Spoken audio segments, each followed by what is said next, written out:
Let's start with Oklahoma, Kansas. The first game, along with two other 11 o'clock games on Fox. What I think I'm going to take Oklahoma. I think this is 40-35. Go ahead and leave that up a little bit, Garrett, if you don't mind. What do you think the over/under? How many points will be scored in this game? I think 70. I think a lot. Although Oklahoma's defense is good. I mean, like they could lower that a little bit. I'm picking Oklahoma. If Jalen Daniels is in this game, I would maybe even lean to picking Kansas. But I think like what Craig said earlier is that they got a scare last week. This is a team that can legitimately start to smell the finish line here as we get into November. And dropping a game after you almost did would just be a terrible look for the committee, especially then you're going to have an opportunity to, if you do still make it to the Big 12 title game, you've got one loss, and then you could have two losses and find yourself, maybe even out of the New Year's Six. So, all right. Craig? The over-under is 65.5. So there you go. It's right 40, there. Yeah, okay. And so I think Oklahoma bounces back after the close call to UCF. I think that wakes them up a little bit.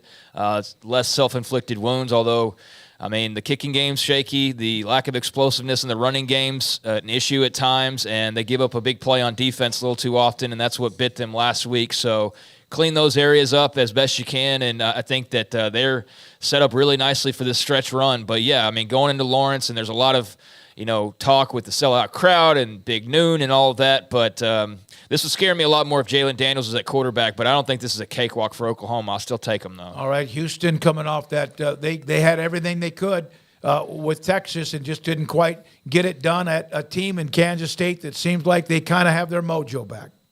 I'm taking Oklahoma. I've already said that in that first one. I'll take I think Houston might play a little bit better, but Kansas State's, just a better team.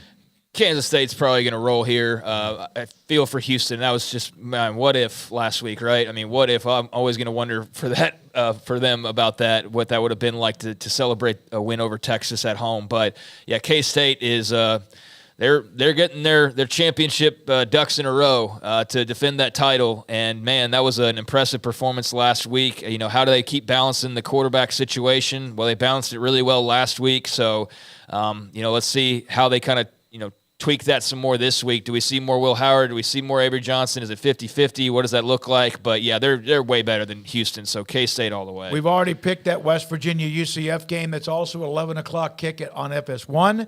2:30, Baylor plays. BYU plays. Go ahead. I was going to say this about West Virginia. They are sliding a little bit, but their games are close. I mean, they're playing tough, and they've had a couple of bad outcomes, so it's not like they're getting blown out or anything. But, yeah, I still like UCF at home. Yeah, they're gonna make this into a street fight, I think, if they can. BYU at Texas. There is no Taysom Hill.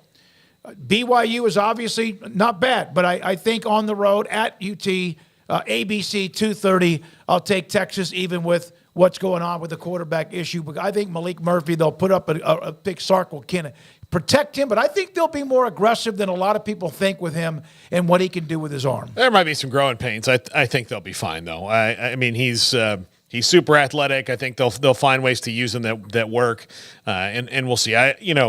He would have to be really, really bad and really in over his head for me to pick BYU in this game, especially given the fact that, so say they need to calm him down, just hand the ball off to Jonathan Brooks 6 or 7 times in a row and take a deep breath and then see what happens.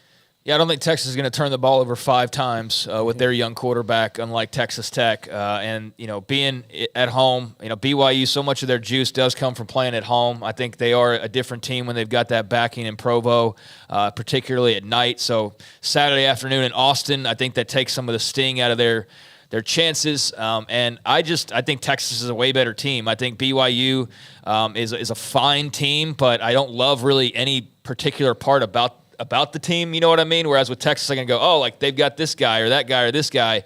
With BYU, it's a little bit harder to kind of find those things to cling on to in this matchup. So, yeah, give me Texas. I take Texas. Iowa State at Baylor. We have this up on the site that will come out, I guess, tomorrow morning that we all said. I think about 9 out of every 10. I believe about 10 out of 12 people that I saw are picking Iowa State in this game.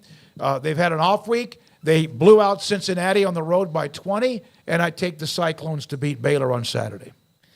I think the off week matters. I do. I don't know that Iowa State's just supremely better than Baylor. If they were coming off of a close game last week, then maybe I'd think otherwise. But like I said a couple weeks ago, I'm not giving Baylor the benefit of the doubt. They're not good at home.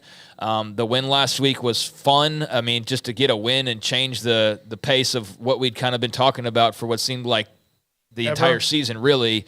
But that was also one where at the end of the game, there was Cincinnati's driving with a chance to go win the game. And they had a couple things bounce their way early. If not for that, like, how does that game go? So yeah, I'm still not sold on them being able to put it all together. So give me Iowa State, who have a little bit more confidence in being able to do so. Iowa State's just a lot more fundamentally sound in the basics of football, especially up front, than Baylor is. Iowa State's good up front. Baylor cannot make that claim, although they did manage their way through last week against Cincinnati, who I know we're going to talk about in a second, who's just not a good team.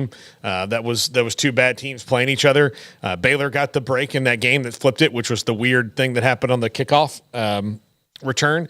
So if that doesn't happen, who knows what happens in Cincinnati? So I don't know if Baylor can rely on something like that happening against Iowa State. I mean, if it does, great.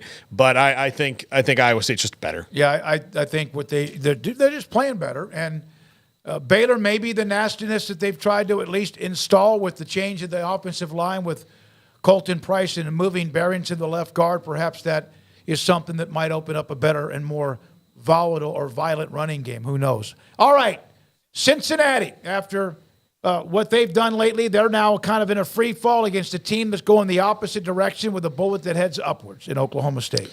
Ollie Gordon runs for 475 yards. No, Cincinnati's got a bit of a better run defense. No. But, he's been on fire. Huge game last week, most of it in the fourth quarter. At least 3 of the 4 scores were, and over 100 yards of the nearly 300 yards were in the fourth quarter against West Virginia, which really just was a knife driven into the Mountaineers late in that game. But, I think that Cincinnati's got, some respectable things about their defense that, Oklahoma State will have to prepare for, but they don't have the juice on offense right now. They're going to have to run the football and just hope Emory Jones protects it, which is the theme every week. But I just think Oklahoma State's riding a rocket ship right now, and it's going to be tough to slow down Ollie Gordon. If Cincinnati can stuff him though somehow and make Alan Bowman have to go throw the Cowboys to a victory, that could get interesting. I just don't know if they're going to be able to do that, throughout that game in Stillwater too. So yeah, give me the hot hand in the Cowboys, who I just think are a better team in general. All right, Craig's off the radar.